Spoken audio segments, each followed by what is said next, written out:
हाँ जी, टॉपिक चल रहा था नीति निर्देशक तत्व और मूल अधिकार के बीच का विवाद, और इस पर हम पूरा समझ चुके थे। और 1967 में गोलकनाथ वाद तक हम शायद लिख चुके थे। गोलकनाथ वाद हमने लिख लिया था या सिर्फ समझा था? लिखा नहीं था, केवल समझा था। चलिए एक 2 मिनट का रैपिड रिवीजन करवा देते हैं आपका, फिर उसके बाद जहाँ तक लिख चुके थे उससे आगे हम लिखना शुरू करेंगे। मूल अधिकारों का सर्वोत्तम संरक्षक कौन है? Supreme court. नीति निर्देशक तत्वों को लागू करने का कार्य कौन करता है? कानून बनाकर संसद करती है। क्यों करती है? क्योंकि लोक कल्याणकारी राज्य की स्थापना करना उसका उद्देश्य है, और नीति निर्देशक तत्वों का उद्देश्य लोक कल्याणकारी राज्य की स्थापना करना है। तो नीति निर्देशक तत्वों को आधार बनाकर अगर कानून बनाए गए तो वो लोक कल्याणकारी होंगे, और उससे लोक कल्याणकारी राज्य की स्थापना होगी, जिससे राजनीतिक स्थायित्व बढ़ेगा, और संसद ऐसा चाहती है। तो नीति निर्देशक तत्वों के पीछे कौन खड़ी है? संसद। समस्या तब आती है जब नीति निर्देशक तत्वों को आधार बनाकर कोई कानून बनाया जाए और वह कानून अगर मूल अधिकारों का उल्लंघन करे या मूल अधिकारों को काटे, तब ऐसी स्थिति में मूल अधिकारों को प्रभावी माना जाए या नीति निर्देशक तत्वों को प्रभावी माना जाए। ये अपने आप में एक डिबेट का विषय रहा है 1951 से लेकर 1980 तक, जिसमें न्यायपालिका मूल अधिकारों के पीछे खड़ी हो जाती है, जो कहती है कि हम मूल अधिकारों का उल्लंघन नहीं होने देंगे, और संसद नीति निर्देशक तत्वों के पीछे खड़ी हो जाती है। उसका यह कहना है कि हम नीति निर्देशक तत्वों को कानून बनाकर लागू करेंगे। ठीक है, तो समय समय पर न्यायपालिका ने अपना निर्णय दिया है कि मूल अधिकार प्रभावी रहेगा या नीति निर्देशक तत्व प्रभावी रहेगा। इसके संबंध में समय समय पर न्यायपालिका ने अपना निर्णय दिया है, और समय समय पर संसद ने संविधान संशोधन करके अपने कानून बनाए हैं। इनका एक सीक्वेंस है 1951 से लेकर 1980 तक, जो आपको याद करना है। ये तो आपका टास्क है। अब वो सीक्वेंस क्या है, जैसे मैं कम से कम 2 बार पिछली क्लासों में समझा चुका हूँ, 3 बार समझा चुका हूँ, कोई बात नहीं, चलो मैंने मान लिया। मतलब ये बहुत बड़ी बात है कि आपने ये तो माना कि मैंने 3 बार आपको समझाया है। ठीक है, तो अब वो सारे सवालों के जवाब दे दो। तो बताइए, मूल अधिकार बनाम नीति निर्देशक तत्व के बीच का जो विवाद स्टार्ट हुआ था, उसमें सबसे पहला वाद कौन सा माना गया? चंपाकम दोराईराजन बनाम मद्रास राज्यवाद। कब आया था? 1951 में। इसमें न्यायपालिका ने क्या निर्णय दिया कि मूल अधिकार ज्यादा प्रभावी रहेगा कि नीति निर्देशक तत्व ज्यादा प्रभावी रहेगा? मूल अधिकार ज्यादा प्रभावी रहेगा। नीति निर्देशक तत्व मूल अधिकार के भाग होंगे, मूल अधिकार के सहायक होंगे। ठीक है, चंपाकम दोराईराजन वाद के प्रभाव को कम करने के लिए संसद ने एक संविधान संशोधन किया है। कौन सा वाला? पहला संविधान संशोधन किया है। कब हुआ है? 1951 में हुआ है। ठीक है, हालांकि एक सवाल और बन रहा है जो इससे थोड़ा हटके है। संसद का गठन कब हुआ था? 1952 में। और पहला संविधान संशोधन कब हुआ है? 1951 में। तो संसद का गठन जब 1952 में हुआ है, तो पहला संविधान संशोधन 1951 किसने किया था? ये मैंने तुम्हें पढ़ाया है। बताओ किसने किया? संविधान सभा ने किया। उसमें नवीन सूची जोड़ी गई, और अनुच्छेद 31 के अंतर्गत 2 नए अनुच्छेद जोड़े गए। कौन से? 31A और 31B। 31B में कौन सा कानून बना? नवीन सूची में कौन से कानून जोड़े गए? भूमि सुधार संबंधी कानून नवीन सूची में जोड़े गए। अनुच्छेद 31B में कौन सा कानून संसद ने बनाकर जोड़ा? कि अगर संसद कोई कानून बनाकर उसको नवीन सूची में डाल देती है, तो वो न्यायपालिका के न्याय पुनरावलोकन की रेंज से परे हो जाएगा। ठीक है, तो फिलहाल तो चूंकि हम मूल अधिकार और नीति निर्देशक तत्व की डिबेट के साथ हैं, तो मैं थोड़ा सा इससे परे जाने का प्रयास नहीं करूंगा, लेकिन मैंने तुम्हें पास्ट में पढ़ाया है, थोड़ा सा चला जाता हूँ तुम्हारा रिवीजन के लिए। तो नवीन सूची पहले संविधान संशोधन 1951 के द्वारा जोड़ दी गई, जिसमें प्रावधान ये बना दिया गया अनुच्छेद 31B में कि अगर संसद कोई कानून बनाकर उसको नवीन सूची में डाल देती है, तो वो न्यायपालिका के न्याय पुनरावलोकन की रेंज से बाहर चला जाएगा। तो अब संसद को चट पड़ गई, तरह तरह के कानून बनाए और नवीन सूची में डाले, क्योंकि न्यायपालिका तो न्याय पुनरावलोकन कर ही नहीं सकती, उनका ये कानून बन गया है। तो न्यायपालिका ने कौन से वाद में सबसे पहले ये निर्णय दिया कि नवी अनुसूची और अनुच्छेद 31B न्याय योग्य है या वाद योग्य है? बताइए, पढ़ाया है। कौन से वाद में न्यायपालिका ने सबसे पहले ये निर्णय दिया कि नवी अनुसूची और अनुच्छेद 31B का भी हम न्याय पुनरावलोकन कर सकते हैं? वो न्याय योग्य है या वाद योग्य है? बताइए। Correct answer. 1981 में वामन राव वाद आया था। कुछ ध्यान आया पुराना पढ़ाया हुआ? ये भी मुझे लगता है 7-8 बार तो रिवीजन कराई दिया होगा क्लास में। वामन राव वाद में न्यायपालिका ने पहली बार ये निर्णय दिया कि आप जो बार बार कानून बनाकर नवी अनुसूची में रख देते हो ना कि न्यायपालिका उसका न्याय पुनरावलोकन नहीं कर सकती है, अब ये नहीं चलेगा। हम नवी अनुसूची का भी न्याय पुनरावलोकन कर सकते हैं। अनुच्छेद 31 भी और नवी अनुसूची भी न्याय पुनरावलोकन कर सकते हैं। मतलब न्याय योग्य है या वाद योग्य है, इसका मतलब ये है कि इनमें रखे हुए कानूनों की भी न्यायपालिका जांच कर सकती है। ठीक है, लेकिन यहां से डिबेट स्टार्ट हुई कि भाई साहब कौन सी तारीख के बाद नवी अनुसूची में रखे गए कानूनों का न्याय पुनरावलोकन हो सकता है। ये डिसीजन नवी अनुसूची केस कब आया है? 2007। नवी अनुसूची केस 2007 में न्यायपालिका ने यह निर्णय दिया कि 24 अप्रैल 1973 को कौन से वाद का निर्णय आया था? 24 अप्रैल 1973 को केशवानंद भारती बनाम केरल राज्य वाद में न्यायपालिका ने संविधान के मूल ढांचे की अवधारणा का प्रतिपादन किया था।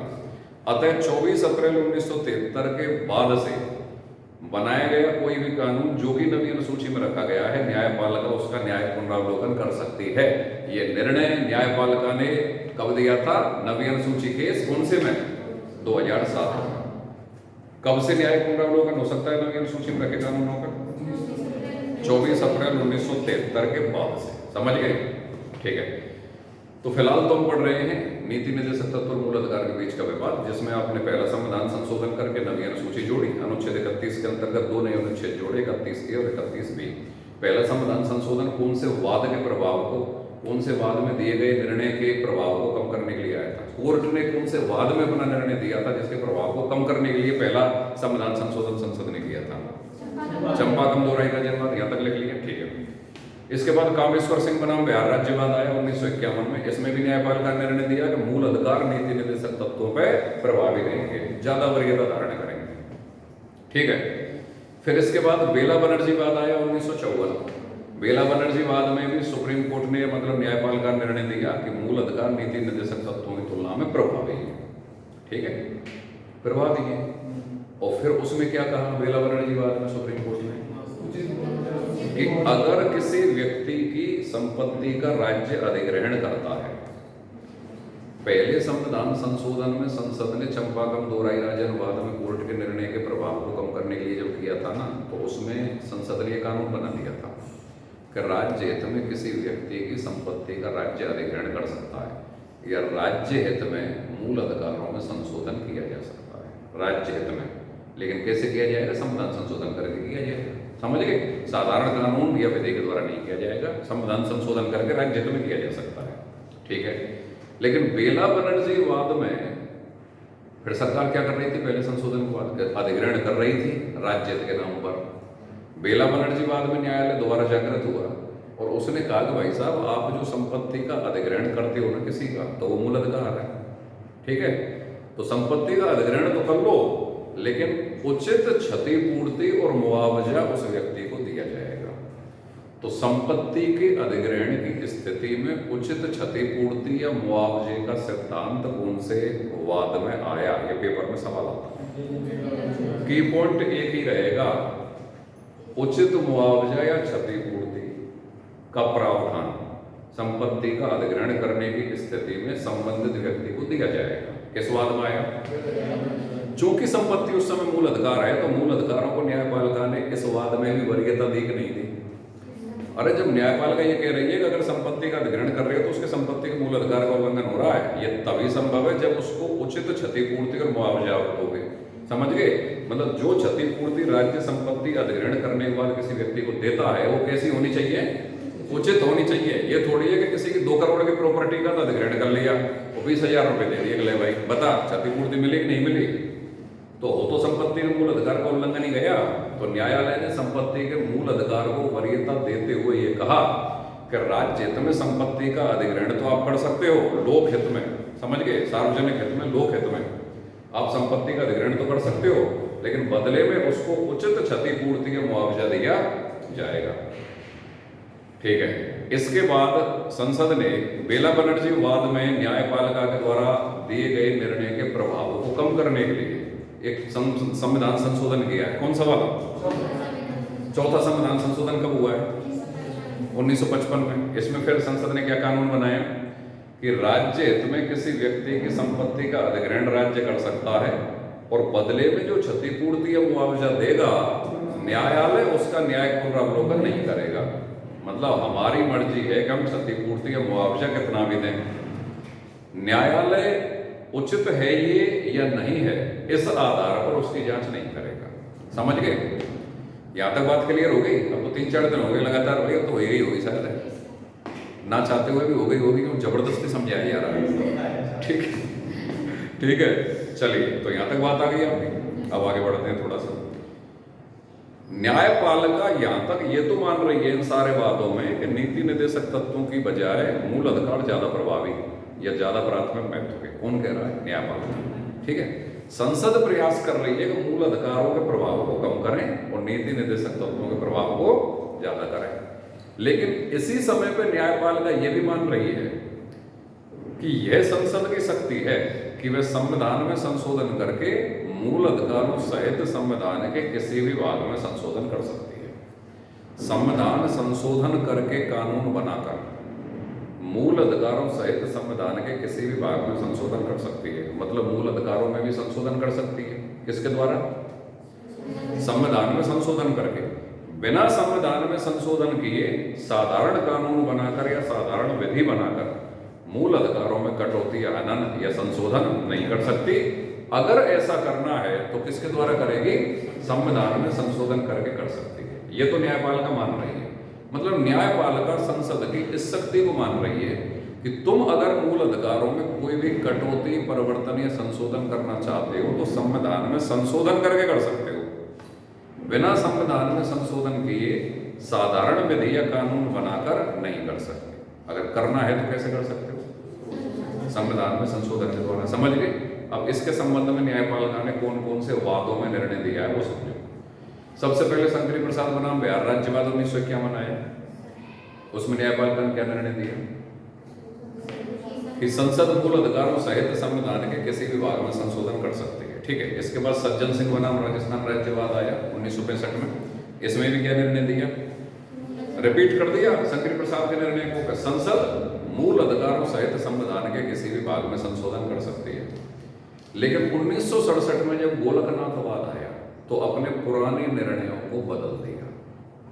क्या किया कि संसद संविधान में ऐसा कोई संशोधन नहीं कर सकती जो मूल अधिकारों में कटौती करे या हनन करे।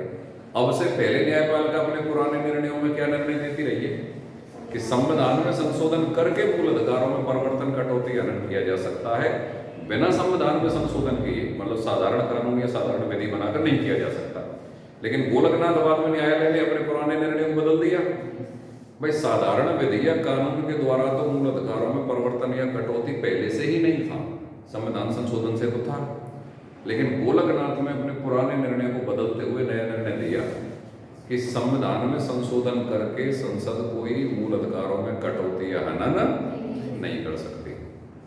समझ में आ रही बात नहीं आ रही? तो पुराने निर्णय को बदल दिया कि नहीं बदला?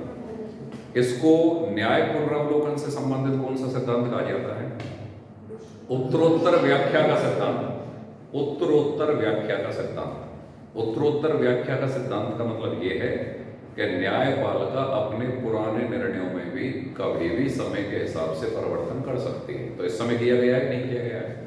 तो एग्जाम में डायरेक्ट सवाल डालेगा, उत्तरोत्तर व्याख्या का सिद्धांत किस वाद के तहत अस्तित्व में आया था? गोलकनाथवाद। फिर गोलकनाथवाद में न्यायालय ने यह भी कहा कि यद्यपि तुमने पास्ट में या भूतकाल में ऐसे कुछ कानून संविधान संशोधन करके बना दिए हैं जो मूल अधिकारों में कटौती कर रहे हैं, हनन कर रहे हैं, उन भूतकाल के या पास्ट के कानूनों को तुम खारिज नहीं करेंगे क्योंकि काम काफी आगे बढ़ चुका है। लेकिन भविष्य में इस प्रकार का कोई भी कानून संविधान संशोधन करके भी आप नहीं बनाओगे जो मूल अधिकारों में कटौती करे या हनन करे। इसको भविष्य लक्षी अति निर्णय का सिद्धांत कहा गया। ये सारी चीजें तुमको 4-4 बार पढ़ाई कि नहीं पढ़ाई? यहाँ पे एग्जाम में सवाल टिकाता है कि भविष्य लक्षी अति निर्णय का सिद्धांत किस वाद के तहत अस्तित्व में आया था? गोलकनाथ।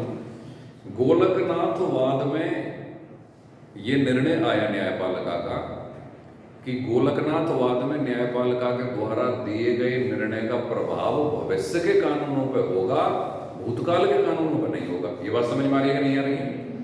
इसको भावी प्रत्यादेश का सिद्धांत भी कहा गया। ये तीनों शब्द आपको पिछली क्लासों में बताए गए हैं, नहीं बताए गए? भावी प्रत्यादेश का सिद्धांत किस वाद के तहत अस्तित्व में आया था? यहां तक मैं समझा चुका था, मुझे लगता है, शायद, है ना? गोलकनाथ मैंने पूरा समझा दिया था। कितने सदस्यीय संविधान पीठ का गठन हुआ था? 11 सदस्यीय। मुख्य न्यायाधीश कौन से थे जो अध्यक्षता कर रहे थे? डी सुब्बाराव अध्यक्षता कर रहे थे। ठीक है, तो गोलकनाथवाद में भी तुम ये समझ चुके हो कि न्यायपालिका ने अपना निर्णय क्या दिया है, कि मूल अधिकार ज्यादा प्रभावी कि नीति निर्देशक तत्व ज्यादा प्रभावी? मूल अधिकार ज्यादा प्रभावी। और इतने प्रभावी बना दिए न्यायपालिका ने तो संसद को संविधान संशोधन करने की मूल अधिकारों की शक्ति थी, वो भी खत्म कर दी कि संविधान संशोधन करके भी कोई कटौती अनन्य संशोधन नहीं कर सकते। पहले तो चलो वो भी कर सकते थे। तो 67 तक आते आते न्यायपालिका ने मूल अधिकारों को नीति निर्देशक तत्वों के ऊपर वरीयता बड़े स्तर पर दे दी। तो ये डिबेट का पहला स्तर रहा 1951 से लेकर 1967 तक का। तो तुमने सज्जन सिंह वाद तक लिख लिया है क्या? गोलकनाथ लिखाना है ना? चूंकि हम इस क्लास के अंतर्गत नोट्स लिख रहे हैं, ये जो चीजें समझाने वाली हैं ये तो पहले भी पिछली क्लास में 2-3 बार समझ चुके हैं, तो आप लिखें आगे। लिखिए, लिखो 1967 में, स्पीड से लिखो, स्पीड से, 2 क्लास जाएंगे मेरी। 1967 में गोलकनाथ बनाम पंजाब राज्यवाद, गोलकनाथ बनाम पंजाब राज्यवाद,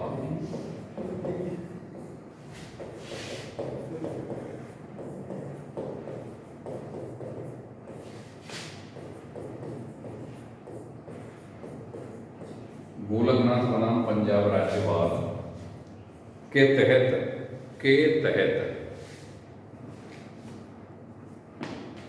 न्यायमूर्ति डी सुब्बाराव, न्यायमूर्ति डी सुब्बाराव की अध्यक्षता वाली, न्यायमूर्ति डी सुब्बाराव की अध्यक्षता वाली, डी सुब्बाराव की अध्यक्षता वाली 11 सदस्यीय, कितने सदस्यीय? 11 सदस्यीय संविधान पीठ ने 11 सदस्यीय न्यायपालिका की संविधान पीठ ने यह निर्णय दिया। 11 सदस्यीय न्यायपालिका की संविधान पीठ ने यह निर्णय दिया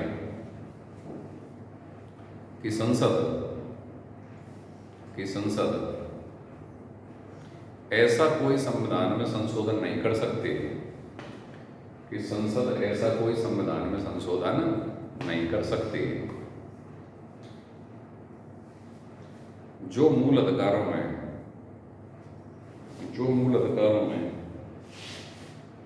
कटौती करे या हनन करे, जो मूल अधिकारों में कटौती करे या हनन करे, मूल अधिकारों में कटौती करे या हनन करे।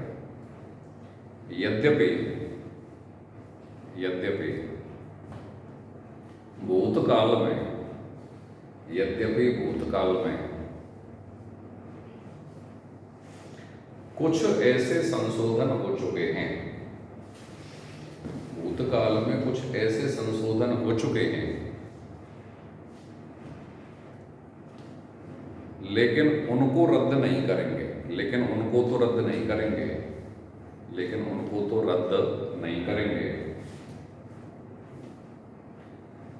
क्योंकि काम काफी आगे बढ़ चुका है। उनको तो रद्द नहीं करेंगे क्योंकि काम काफी आगे बढ़ चुका है,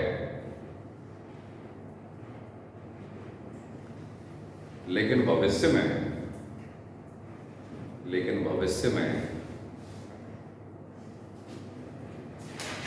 ऐसे संशोधन नहीं होने चाहिए, लेकिन भविष्य में ऐसे संशोधन नहीं होने चाहिए, भविष्य में ऐसे संशोधन नहीं होने चाहिए। इसे भविष्य लक्ष्य जैसे भविष्यलक्षी अति निर्णय का सिद्धांत, भविष्यलक्षी अति निर्णय का सिद्धांत कहा गया, भविष्यलक्षी अति निर्णय का सिद्धांत कहा गया। या भावी प्रत्यादेश, या भावी प्रत्यादेश का सिद्धांत, भावी प्रत्यादेश का सिद्धांत भी कहते हैं, भावी प्रत्यादेश का सिद्धांत भी कहते हैं। ठीक है, भविष्यलक्षी अति निर्णय का सिद्धांत या भावी प्रत्यादेश का सिद्धांत भी कहते हैं। इस निर्णय में, पैराग्राफ बदल दो, इस निर्णय में न्यायपालिका ने, इस निर्णय में न्यायपालिका ने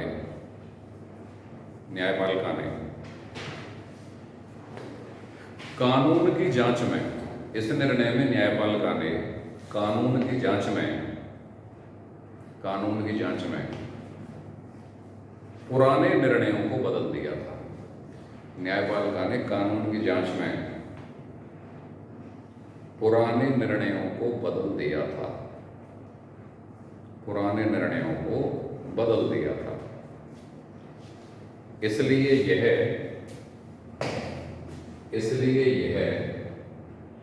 न्यायिक पुनरावलोकन से संबंधित है, न्यायिक पुनरावलोकन से संबंधित, न्यायिक पुनरावलोकन से संबंधित उत्तरोत्तर व्याख्या का सिद्धांत, उत्तरोत्तर व्याख्या का सिद्धांत कहलाता है। न्याय पुनरावलोकन से संबंधित कौन सा सिद्धांत कहलाता है? उत्तरोत्तर व्याख्या का सिद्धांत कहलाता है। लिख लिया? ये गोलकनाथ है। थोड़ी देर के बाद गेट खोल लो चाहो तो, अगर थोड़ी रात मिल जाए तो। चलो देखेंगे, चलो कोई बात नहीं, थोड़ी देर चलते रहो, है ना। आगे लिखो, नेक्स्ट पॉइंट लिखिए। नेक्स्ट पॉइंट का मतलब एरो डाल के एक लाइन छोड़ के लिखिए। इसके बाद संसद ने 1969 में, इसके बाद संसद ने 1969 में 6 कारणों का आएगा नहीं, ये 69, 79, 89 ये बहुत गलत लिखते हैं लोग। 6 का 9 का 7 का 9 कैसे प्रॉब्लम होती है कई बार। इसके बाद संसद ने 1969 में 14 बैंकों का राष्ट्रीयकरण किया। संसद ने कानून बनाकर 1969 में, पुस्तक में लिख देना, पीएम इंदिरा गांधी के समय, पीएम इंदिरा गांधी के समय 14 बैंकों का राष्ट्रीयकरण किया, 14 बैंकों का राष्ट्रीयकरण किया।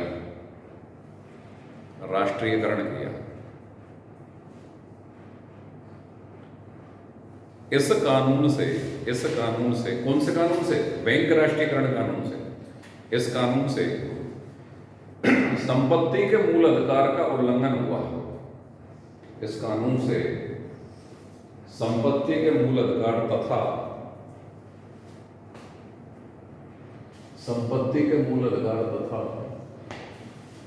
गोलकनाथवाद में, संपत्ति के मूल अधिकार तथा गोलकनाथवाद में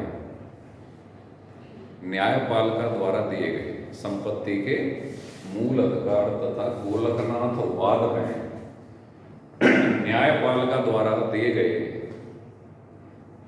निर्णय का उल्लंघन हुआ। गोलकनाथवाद में न्यायपालिका द्वारा दिए गए निर्णय का उल्लंघन हुआ। हाँ भाई, गोलकनाथ में न्यायपालिका ने क्या निर्णय दिया था कि संसद ऐसा कोई कानून या संविधान संशोधन नहीं कर सकती जो मूल अधिकारों में कटौती करे। संविधान संशोधन भी नहीं कर सकती। लेकिन बाद में संसद ने 14 बैंकों का राष्ट्रीयकरण 1969 में कर दिया।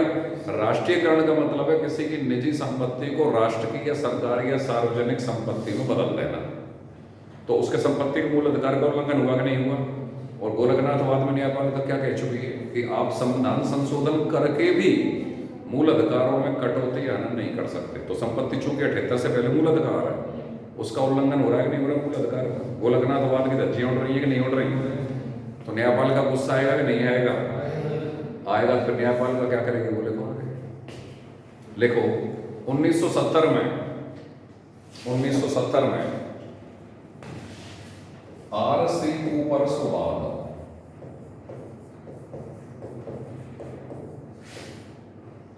1970 में आरसी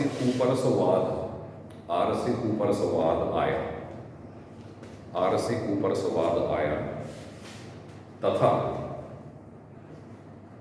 बैंक राष्ट्रीयकरण के कानून को चुनौती दी गई। बैंक राष्ट्रीयकरण के कानून को चुनौती दी गई।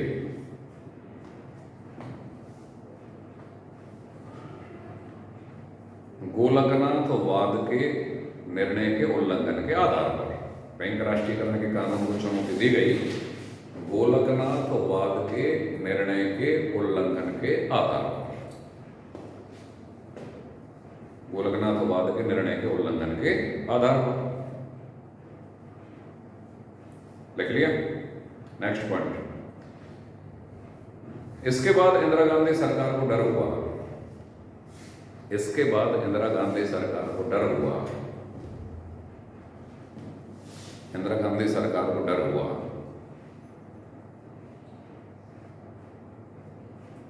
इंदिरा गांधी सरकार को डर हुआ कि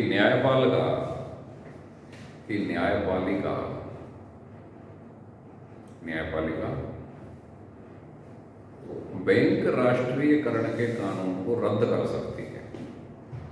न्यायपालिका बैंक राष्ट्रीयकरण के कानून को रद्द कर सकती है।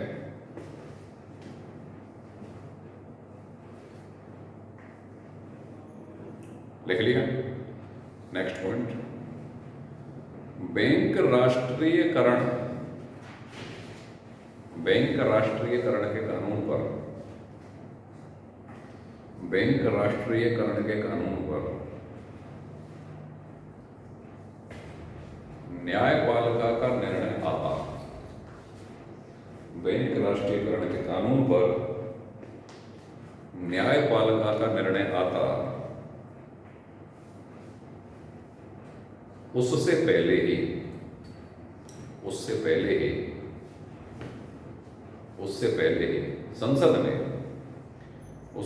ही संसद ने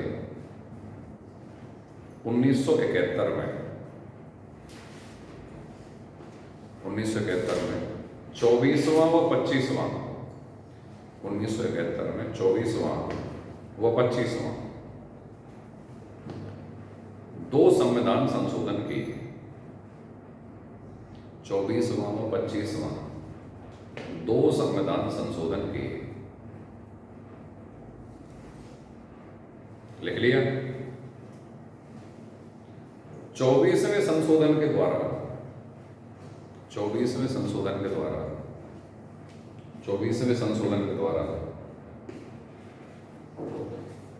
यह कानून बना कि 24वें संशोधन के द्वारा यह कानून बना कि संसद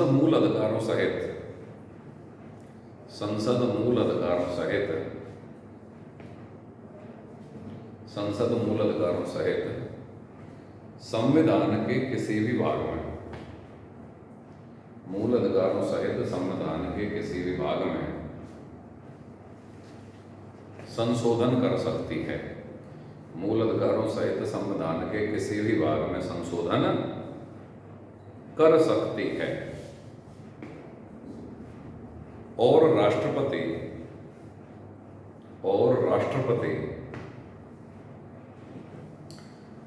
संविधान संशोधन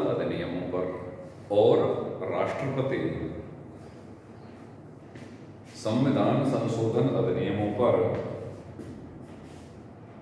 अनिवार्य रूप से हस्ताक्षर या स्वीकृति, राष्ट्रपति संविधान संशोधन अधिनियमों पर अनिवार्य रूप से हस्ताक्षर या स्वीकृति प्रदान करेंगे। संविधान संशोधन अधिनियमों पर अनिवार्य रूप से हस्ताक्षर या स्वीकृति प्रदान करेंगे। लिख लिया? अब यहां पैराग्राफ बदल दो। 24वें संशोधन के द्वारा 24वें संशोधन के द्वारा गोलकनाथवाद में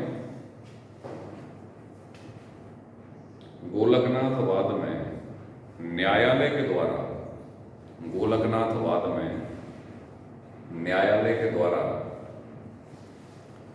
दिए गए निर्णय गोलकनाथवाद में न्यायालय के द्वारा दिए गए निर्णय के प्रभाव को न्यायालय के द्वारा दिए गए निर्णय के प्रभाव को रद्द कर दिया गया या खत्म कर दिया गया।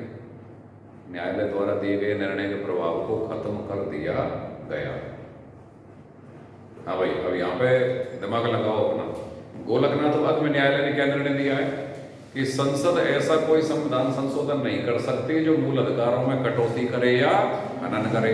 और 24वें संविधान संशोधन करके संसद ने क्या कानून बनाया है कि संसद मूल अधिकारों सहित संविधान के किसी भी भाग में संशोधन कर सकती है। तो गोलकनाथवाद को पूरी तरीके से बदल दिया कि नहीं बदल दिया, उसके निर्णय को खत्म कर दिया कि नहीं कर दिया। तो यहां पर सवाल टिक गया कि कौन से संविधान संशोधन के द्वारा गोलकनाथवाद में दिए गए निर्णय को समाप्त कर दिया गया है, खत्म कर दिया गया है या रद्द कर दिया गया। 24वें संविधान संशोधन पर 2 सवाल बनेंगे।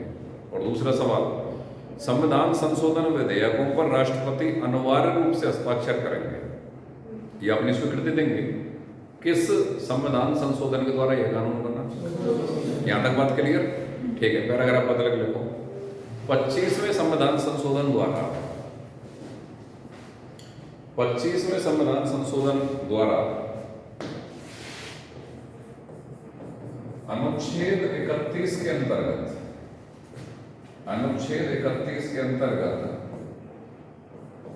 एक नया अनुच्छेद 31 जोड़ा गया है। अनुच्छेद 31 के अंतर्गत एक नया अनुच्छेद 31 जोड़ा गया है। ये परमाता, ठीक है भाई।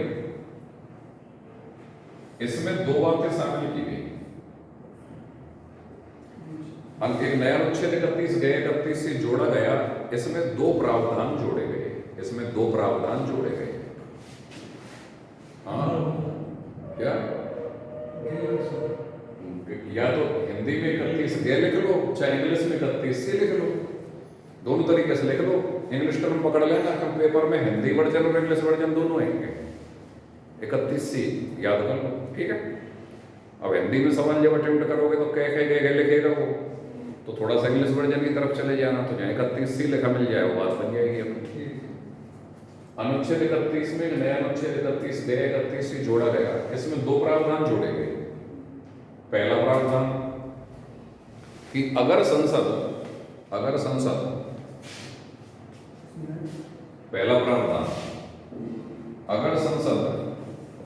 अनुच्छेद 14, 19 व 31 अगर संसद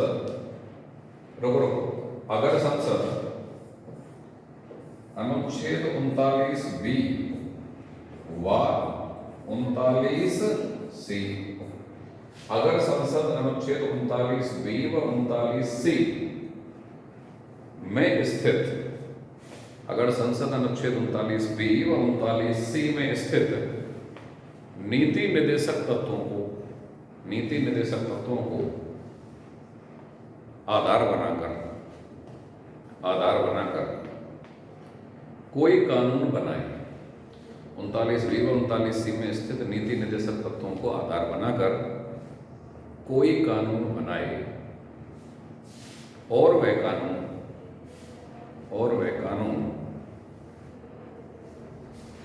अगर अनुच्छेद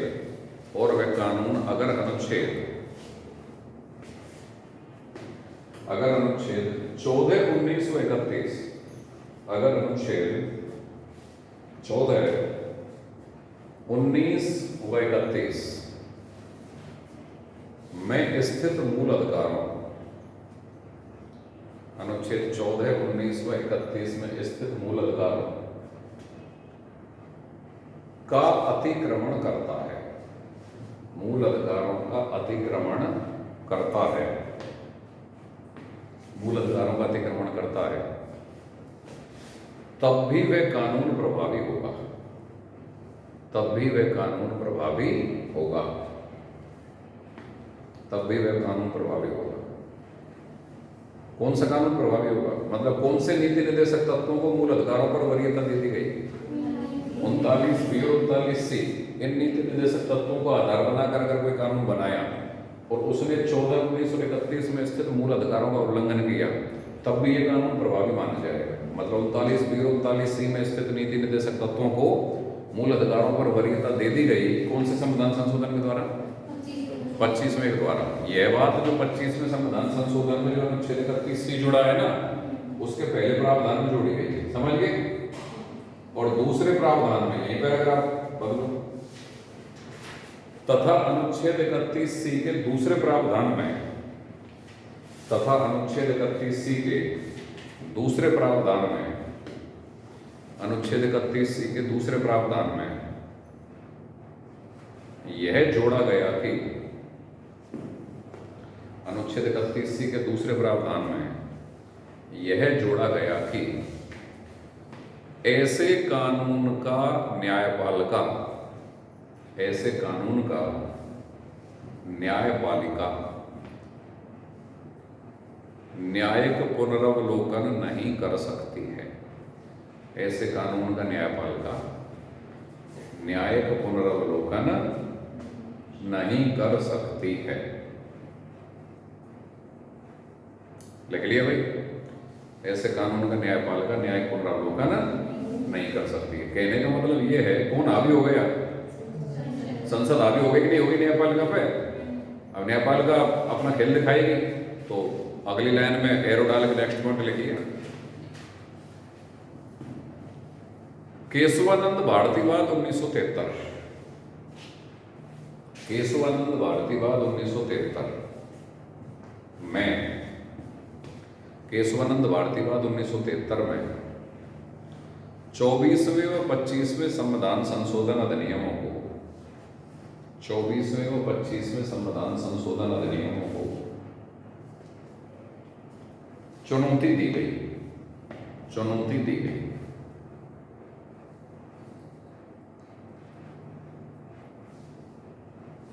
न्यायमूर्ति, न्यायमूर्ति, न्यायमूर्ति शब्द का प्रयोग मुख्य न्यायाधीश इसलिए होता है।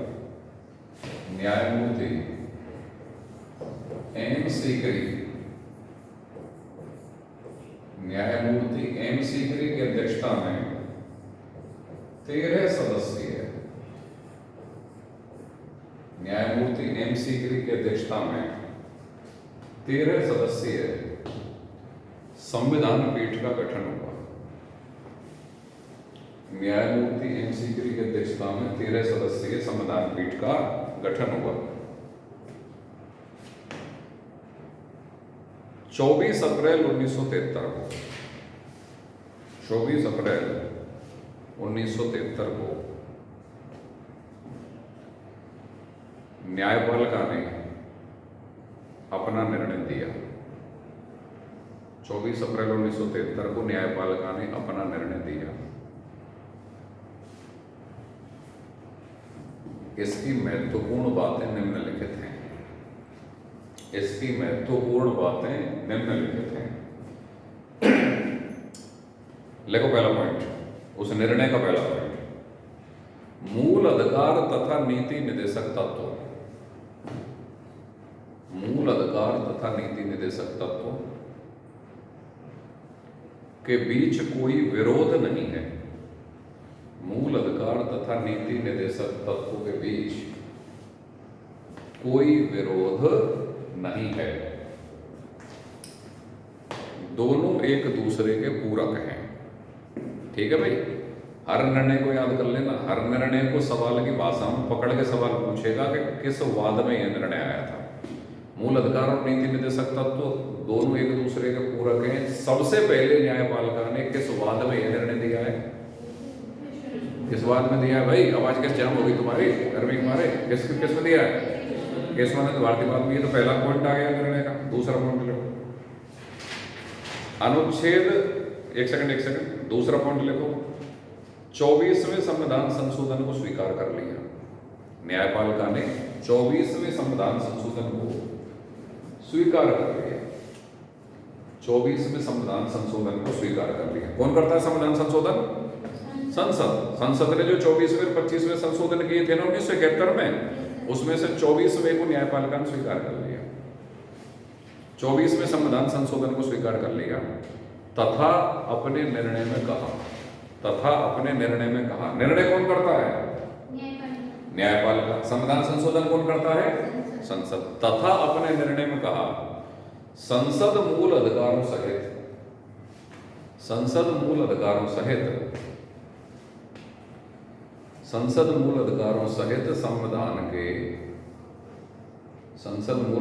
सहित संविधान के किसी भी भाग में संशोधन कर सकती है।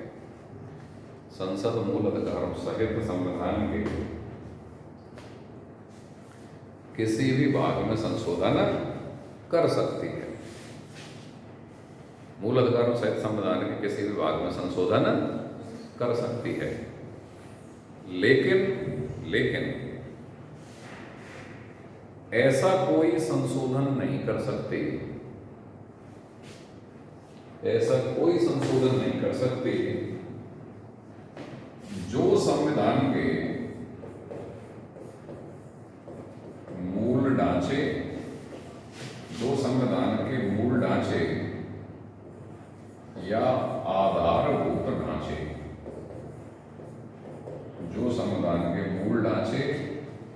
या आधारभूत ढांचे, इसको इन्वर्टेड कोमा अंडरलाइन डाल दो, सवाल का पॉइंट बनता है सबसे बड़ा। जो संविधान के मूल ढांचे या आधारभूत ढांचे को बदले या बिगाड़े, संविधान के मूल ढांचे या आधारभूत ढांचे को बदले या बिगाड़े। संविधान के मूल ढांचे में क्या आता है? संविधान के मूल ढांचे में क्या आता है? संविधान के मूल ढांचे में क्या आता है? यह न्यायपालिका ही बताएगी।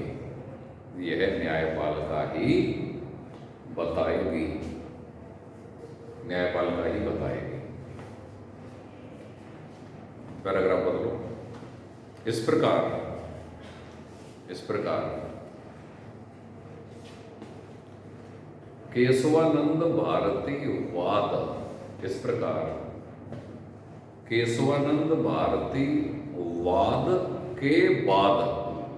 केशवानंद भारती वाद, इसमें वह वन वाला वाद है, समझ गए? केशवानंद भारती वाद के बाद मतलब पश्चात, केशवानंद भारती वाद के बाद न्यायपालिका को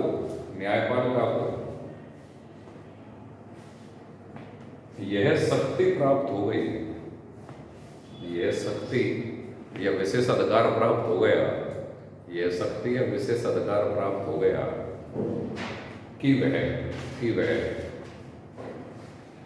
कि वह संसद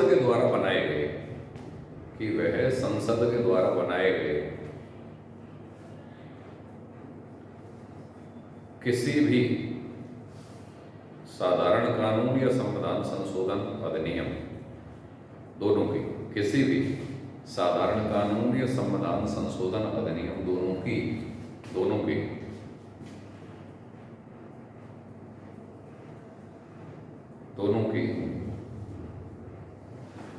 संविधान के मूल ढांचे का, दोनों की संविधान के मूल ढांचे का उल्लंघन बताकर, दोनों की संविधान के मूल ढांचे का उल्लंघन बताकर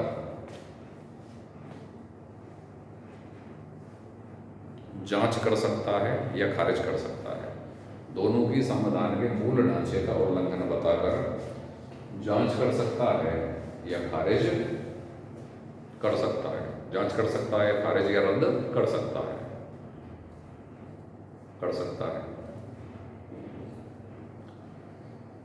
तत्कालीन न्यायाधीश एम सीकरी ने तत्कालीन न्यायाधीश एम सीकरी ने मूल ढांचे में 5 बातें बताई। तत्कालीन न्यायाधीश MC करी ने मूल ढांचे में 5 बातें बताई। पहली, संविधान की सर्वोच्चता। 5 बातें बताई। पहली, संविधान की सर्वोच्चता। दूसरा, संसदीय शासन प्रणाली। पहली, संविधान की सर्वोच्चता। दूसरा, संसदीय शासन प्रणाली। संविधान की सर्वोच्चता। दूसरा, संसदीय शासन प्रणाली। ठीक है। तीसरा, धर्मनिरपेक्षता ओवलिग पंथ निरपेक्षता। धर्मनिरपेक्षता ओवलिग पंथ निरपेक्षता। धर्मनिरपेक्षता ओवलिग पंथ निरपेक्षता। ठीक है। फिर लिखिए, देश का लोकतांत्रिक एवं गणतांत्रिक स्वरूप। देश का लोकतांत्रिक एवं गणतांत्रिक स्वरूप। लोकतांत्रिक एवं गणतांत्रिक स्वरूप कितनी हो गई? 4 हो गई। तो संसदीय शासन व्यवस्था को काट के संघीय या संघात्मक शासन व्यवस्था लिखिए।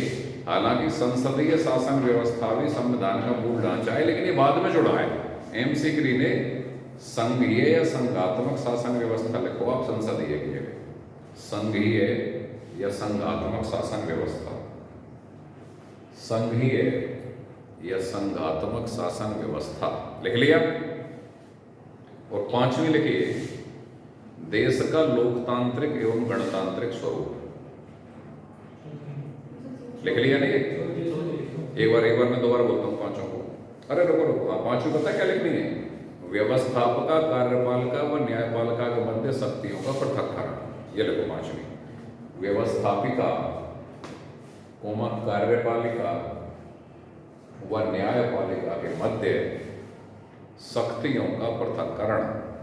व्यवस्थापका, कार्यपालिका व न्यायपालिका के मध्य शक्तियों का पृथक्करण। लिख लिया भाई? तो न्यायमूर्ति MC करी ने कितनी विशेषताएं बताई? 5। ठीक है। अब पैराग्राफ बदल दो। बाद में अन्य न्यायाधीशों ने समय समय पर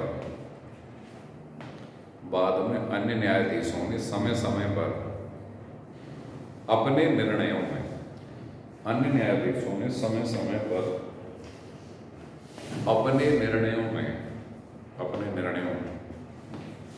कुछ अन्य बातों को भी मूल ढांचे में शामिल किया। कुछ अन्य बातों को भी मूल ढांचे में शामिल किया। जैसे संसदीय शासन प्रणाली,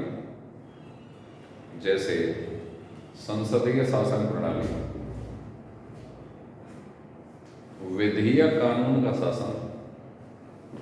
जैसे संसदीय शासन प्रणाली, विधीय कानून का शासन, न्यायिक पुनरावलोकन,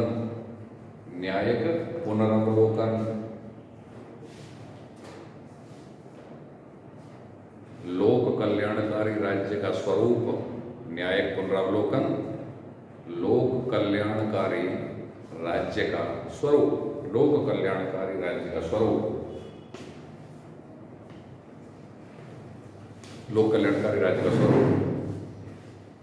मूल अधिकार तथा नीति निर्देशक तत्वों के मध्य सामंजस्य। मूल अधिकार तथा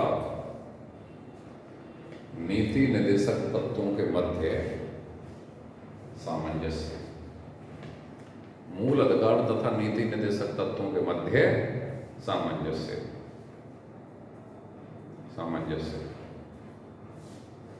लिख लिया भाई नौजवानों? आदि लिख दो लास्ट में, आदि।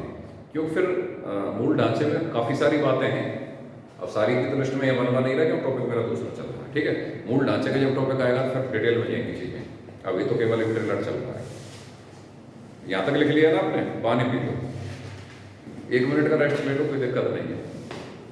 मेहनत का फल मीठा होता है भाई, ठीक है, तो मेहनत करो, मीठा फल मिलेगा।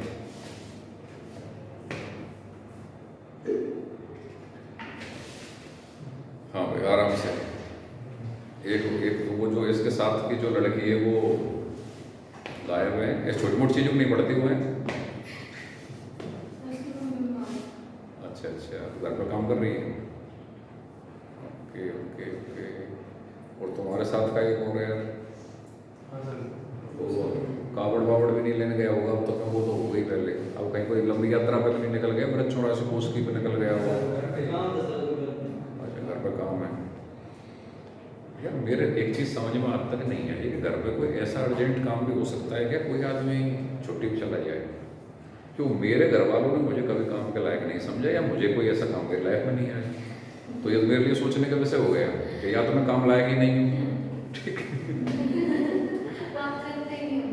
हाँ ये बात तो सही है, मैं काम करता नहीं हूँ, तो इसलिए अगर आपको बढ़िया तरीके से वक्त काटना है तो 2-4 काम बिगाड़ दो, तो घर वाले अपने आप आपको छोड़ देंगे, किसी कुछ नहीं आता, ठीक है। बाकी जो करने वाले होते हैं बड़ा पूरी होल लाइफ ऐसा ही चलेगा। फिर ये आदमी का एक बार जब स्टेटस तय हो जाता है ना, ये ऐसा है, तो पूरे घर वाले उसको जिंदगी भर वैसा ही मानते हैं। मेरे घर वाले मुझसे ये कहते हैं कि ये तो बावड़ हो या कुछ ना हो। मैं बढ़िया भाई, अगर ऐसा कहने से अगर बढ़िया वक्त कट जाए तो याद ज़्यादा बढ़िया काम का हो। फिर जो घर में जितने भी कोई काम होते रहते हैं, फंक्शन वंक्शन त्यौहार व्यवहार और भी कोई काम, इवन मेरे बेटे तक को काम के लायक समझ लिया जाता है, मुझे नहीं समझा जाता। वो मेरी मम्मी जब कहीं बाहर जाती है तो भाई ठीक है भाई लॉक लगा दें गेट के, अब मैं नहीं लॉक लगा दी। अब मेरा बेटा जा रहा बाहर को देखने में, भाई कहाँ जा रहा है बेटा, जो कहाँ जा रहा है, लॉक देख के आ रहा हूँ, मैं लॉक में लगा दिया, नहीं मैं क्यों जा रहा है, अरे पापा देखना पड़ता है। मतलब पहली पीढ़ी भी किसी काम लायक नहीं समझ रही, आगे आने वाली भी नहीं समझ रही, तो मैं सही है यार, या तो पहली वाली कर लेगी और फिर थोड़े अब आने वाली करने लगी गई है, तो मेरा तो निकल लिया काम, ठीक है। तो ऐसे बढ़िया वक्त कट जाता है। तो एक कहावत भी है ना, जो सुख चाहे जीव को तो मोदू बन के रहे, मतलब बावड़ो बन के रहे, अगर कुछ आराम लेना चाहिए। सरकारी नौकरी में भी यही नियम लागू होता है कि अगर आप ज़्यादा काम करोगे ना, तो पूरे सारे जो चार्ज वार्ज हैं वो प्रिंसिपल टिका देगा आप पर, ज़्यादा कर पाएगा। वो जब यूँ देख लेगा ना कि यार इस पर कुछ ज़्यादा आता वाता नहीं है, बिगाड़ भी देगा, तो यार यार छोड़ो, तो उस पर कोई जो कम इम्पोर्टेंट काम होगा वो दिया जाएगा। ऐसे ही अब घर में जो ज़्यादा काम करेगा तो भाई फंक्शन आ गया घर में, तो पिलाई नहीं हो जाएगी ढंग से, तो थोड़े थोड़े बिगाड़ करे करो ना, समझ गए। चलिए अब हम सीधे पॉइंट पर आते हैं।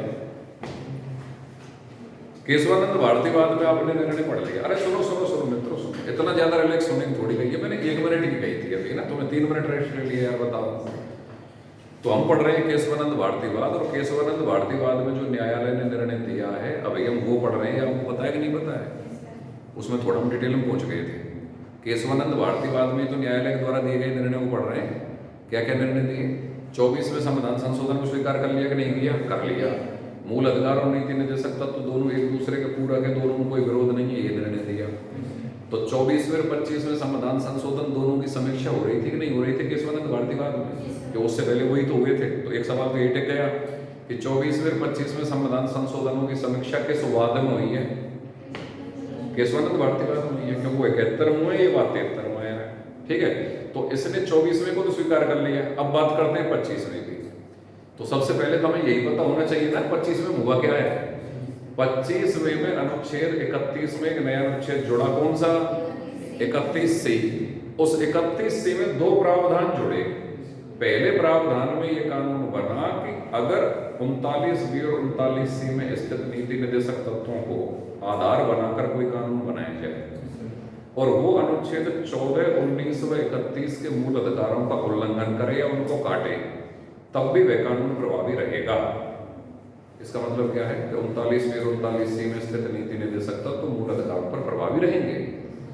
इस पहले प्रावधान को जो 31C में जोड़ा गया था 25वें संशोधन के द्वारा, इसको न्यायपालिका ने स्वीकार कर लिया। ठीक है भाई, मान ले। तो न्यायपालिका ने केशवानंद भारतीवाद में 39B और 39C को जो वरीयता दी गई थी ना 14, 19 और 31 के मूल अधिकारों पर 25वें संशोधन में, जो कि उसका पहला प्रावधान था, इसको स्वीकार कर लिया। लेकिन दूसरा प्रावधान क्या था? दूसरा प्रावधान यह था कि न्यायपालिका ऐसे कानून का न्यायिक पुनरावलोकन भी नहीं कर सकती है। कौन से कानून का? कि 39B और C को आधार बनाकर अगर बनाए और 14, 19 और 31 को काटे, उसका न्यायपालिका न्यायिक पुनरावलोकन भी नहीं कर सकती है, मतलब उसकी जांच भी नहीं कर सकती है। ये कौन सा प्रावधान था? दूसरा। इसको न्यायपालिका अपने ईगो पर ले गई कि यार ये तो हमारा मामला है, तुम दखल कैसे कर सकते हो? हम ठीक है, तुम अपना जो कानून बना रहे हो वो मान लेंगे, लेकिन हम जांच भी नहीं करें। ये तो हमारा असीम अधिकार है भाई, न्यायिक पुनरावलोकन, तो तुम उसको ही खत्म कर रहे हो। तो 31C के दूसरे प्रावधान को, जो कि 25वें संशोधन के द्वारा जोड़ा गया था, उसको केशवानंद भारती बाद में न्यायपालिका ने खारिज कर दिया। तो ये बात क्लियर हो गई कि नहीं हो गई? संसद के द्वारा किए गए किसी संविधान संशोधन को न्यायपालिका ने पहली बार रद्द किया था। कौन से बात में? केशवानंद में। बस ये 3 लाइन लिखनी है, मतलब लिखो, पैराग्राफ बदल के। 25वें संशोधन में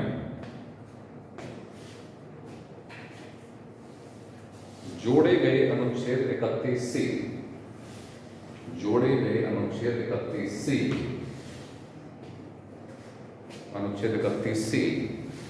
के पहले प्रावधान को, जोड़े गए अनुच्छेद 31C के पहले प्रावधान को कौन सा है पहला प्रावधान?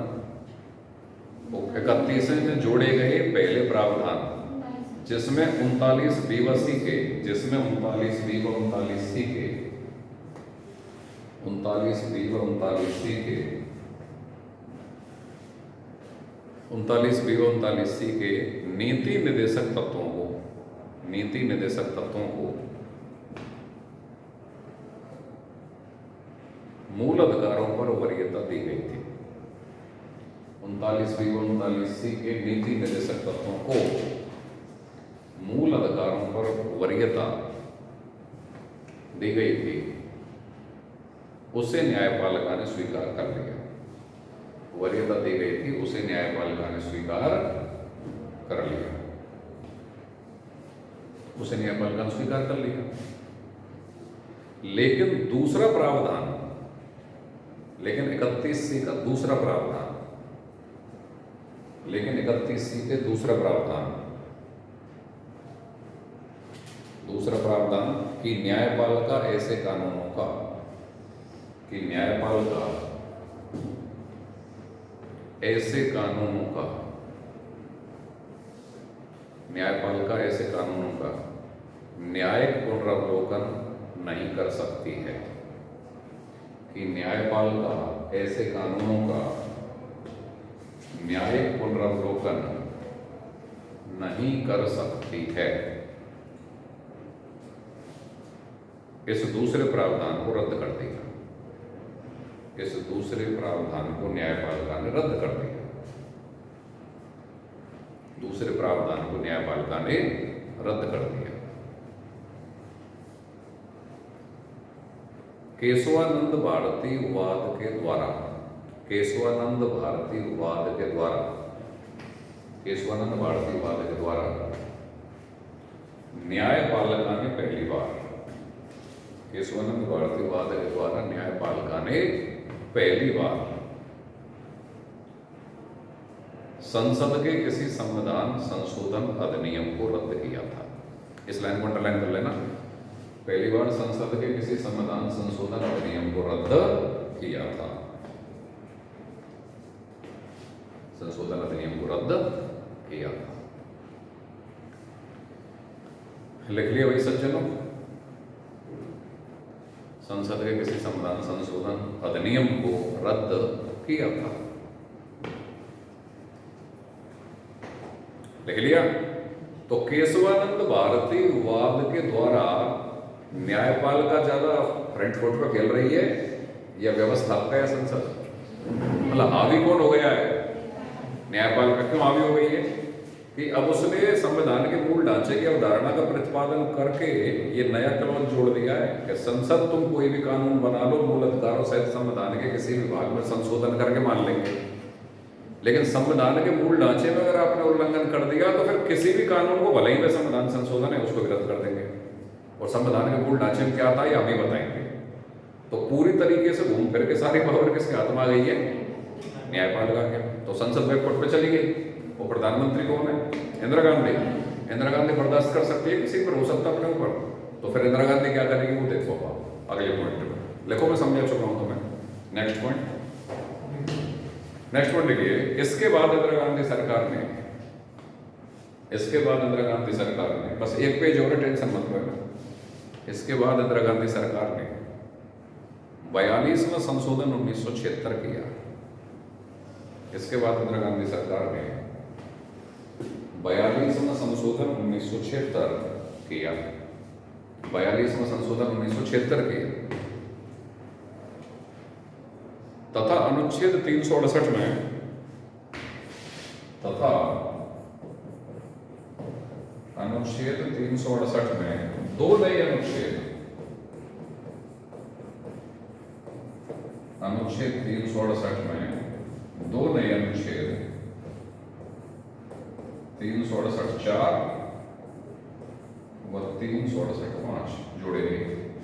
दो नए अनुच्छेद 368(4) व 368(5) जोड़े गए। 4 व 368(5) जोड़े गए तथा यह कानून बना, तथा यह कानून बना कि सारे नीति निर्देशक तत्व, कि सारे नीति निर्देशक तत्व मूल अधिकारों पर प्रभावी होंगे। सारे नीति निर्देशक तत्व मूल अधिकारों पर प्रभावी होंगे तथा न्यायपालिका, तथा न्यायपालिका उनका न्यायिक पुनरावलोकन नहीं कर सकती है। न्यायपालिका उनका न्यायिक पुनरावलोकन नहीं कर सकती है। न्याय पुनरावलोकन नहीं कर सकती है। पैराग्राफ बदल दो। इस प्रकार 42वें संविधान संशोधन द्वारा, इस प्रकार 42वें संविधान संशोधन द्वारा सभी नीति निर्देशक तत्वों को, 42वें संविधान संशोधन द्वारा सभी नीति निर्देशक तत्वों को मूल अधिकारों पर वरीयता दे देगी। सभी नीति निर्देशक तत्वों को मूल अधिकारों पर वरीयता दे दी गई। मूल अधिकारों पर वरीयता दे दी गई तथा न्यायपालिका की, तथा न्यायपालिका की, न्यायपालिका की न्यायिक पुनरावलोकन की, न्यायपालिका की न्यायिक पुनरावलोकन की, न्यायिक पुनरावलोकन की शक्ति को, न्यायपालिका की न्यायिक पुनरावलोकन की शक्ति को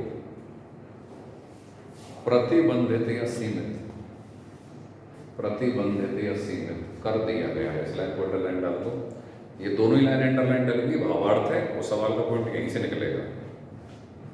न्यायपालिका की न्यायिक पुनरावलोकन की शक्ति को सीमित या प्रतिबंधित कर दिया गया। दो सवाल बनेंगे।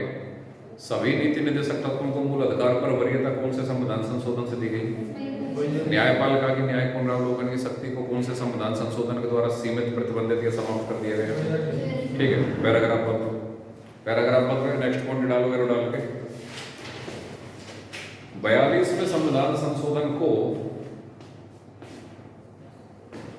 42वें संविधान संशोधन को मिनर्वा मिल्स वाद, मिनर्वा मिल्स वाद 1980 के तहत चुनौती दी गई। मिनर्वा मिल्स वाद 1980 के तहत चुनौती दी गई। मिनर्वा मिल्स वाद 1980 के तहत चुनौती दी गई। लिख लिया, 1980 के तहत चुनौती दी गई। न्यायमूर्ति चंद्रचूड़, ये जो वर्तमान मुख्य न्यायाधीश रहे हैं ना चंद्रचूड़ हाल ही में, इनके पिताजी थे वो न्यायाधीश चंद्रचूड़ की अध्यक्षता वाली संविधान पीठ ने निर्णय दिया, न्यायाधीश चंद्रचूड़ की अध्यक्षता वाली संविधान पीठ ने निर्णय दिया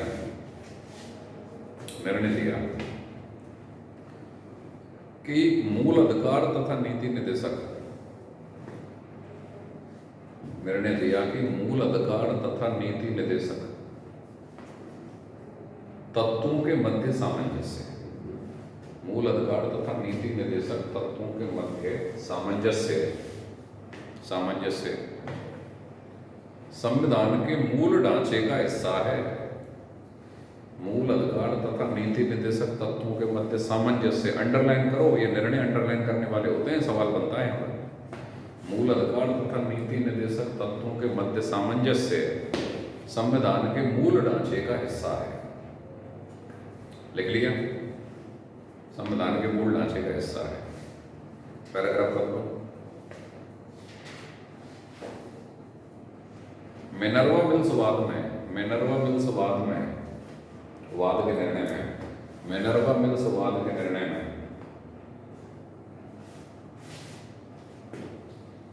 42वें संशोधन द्वारा जोड़े गए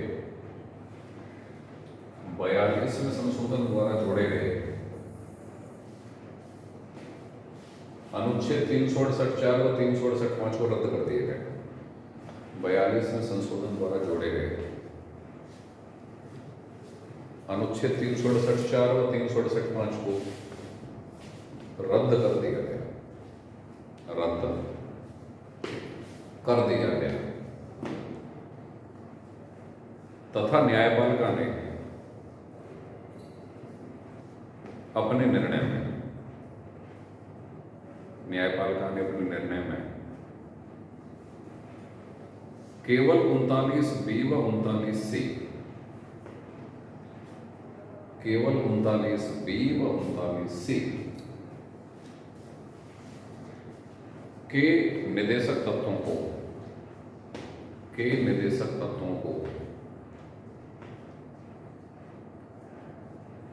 मूल अधिकारों पर दी गई वरीयता को स्वीकार कर लिया।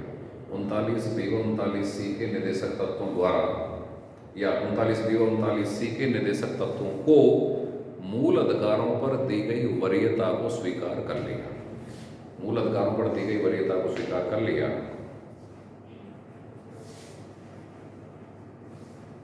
साथ ही कहा कि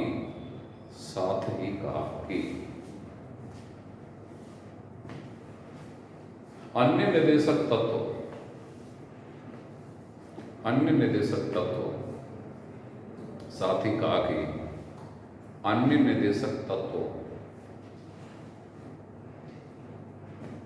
तथा मूल अधिकारों के बीच अगर टकराहट होती है, अन्य निदेशक तत्व तथा मूल अधिकारों के बीच अगर टकराहट होती है, अन्य निदेशक तत्व तथा मूल अधिकारों के बीच अगर टकराहट होती है तो मूल अधिकार ही प्रभावी होंगे।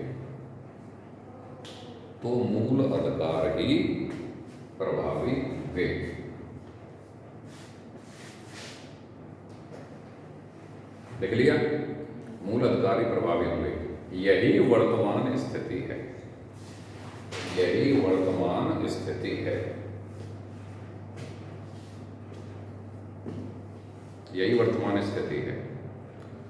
इस प्रकार मिनर्वा मिल्स वाद के द्वारा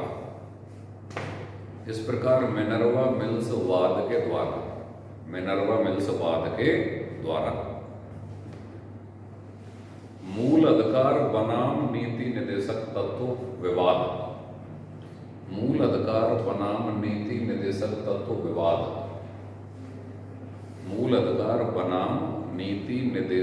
तत्व विवाद, जो कि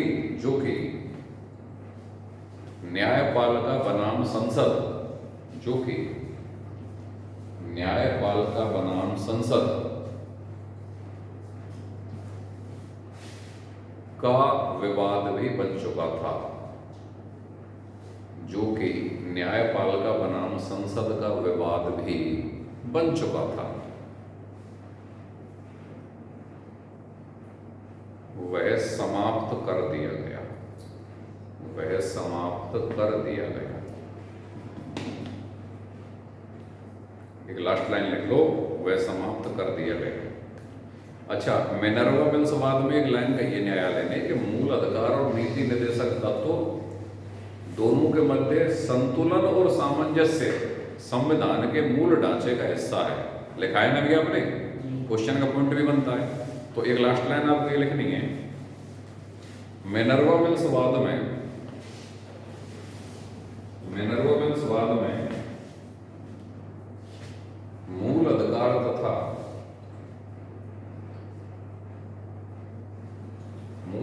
तथा नीति निर्देशक तत्वों के मध्य,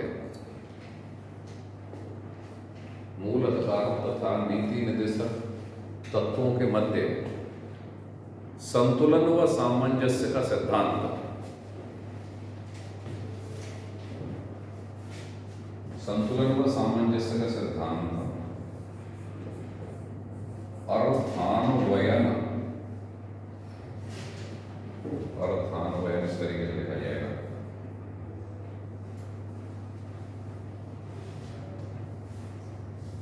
अर्थान्वयनकारी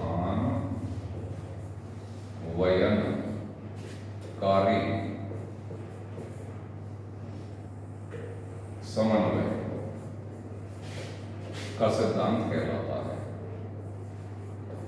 अर्थान्वयनकारी समन्वय का सिद्धांत कहलाता है। कौन सा सिद्धांत अर्थान्वयनकारी समन्वय का सिद्धांत कहलाता है? कि मूल अधिकार और नीति निर्देशक तत्व के बीच जो संतुलन और सामंजस्य की बात न्यायपालिका ने कौन से वाद में कही है? मिनर्वा मिल्स वाद में कही है, उसे अर्थान्वयनकारी समन्वय का सिद्धांत कहा जाता है। लिख लिया भाई नौजवानों। इस तरीके से ये टॉपिक जो कि बहुप्रतीक्षित और आप लोगों को थोड़ा परेशान करने वाला था दिमागी स्तर पर, पिछले कई दिनों से चला आ रहा था, उसको हमने सफलतापूर्वक पूरा कर लिया है। समझने के स्तर पर भी 3-4 बार समझ लिया और लिखाया मैंने, जब 2 दिन में तुम्हें लिखाया तो इस बीच में भी एक रिवीजन आपका करवाया। तो नीति निर्देशक कंप्लीट हो गए, मूल अधिकार कंप्लीट हो गए, प्रस्तावना कंप्लीट हो गई, संविधान की विशेषताएं कंप्लीट हो गई, और नीति निर्देशक और मूल अधिकार का विवाद, जो कि पॉलिटिकल साइंस के टफेस्ट टॉपिक में से, संविधान के टफेस्ट टॉपिक में से एक माना जाता है। एक नहीं, मुझे तो ऐसा लगता है कि इसको अगर आप ढंग से समझ के सीक्वेंस वाइज चीजें पकड़ गए तो इससे कठिन बात अब आगे संविधान में नहीं आएगी। तो ये अपने आप को कॉन्फिडेंट करने के लिए भी काफी होता है कि जब यही चीज हमारी पकड़ में आगे सीक्वेंस वाइज, तो यहाँ से आगे तो सरल ही जाएगी बात। ठीक है, अब अगली जो हमारी क्लास है वो मूल कर्तव्यों की है, और इस आज की क्लास को तो ड्रॉप करते हैं और थोड़ी देर बाद मूल कर्तव्य स्टार्ट करते हैं।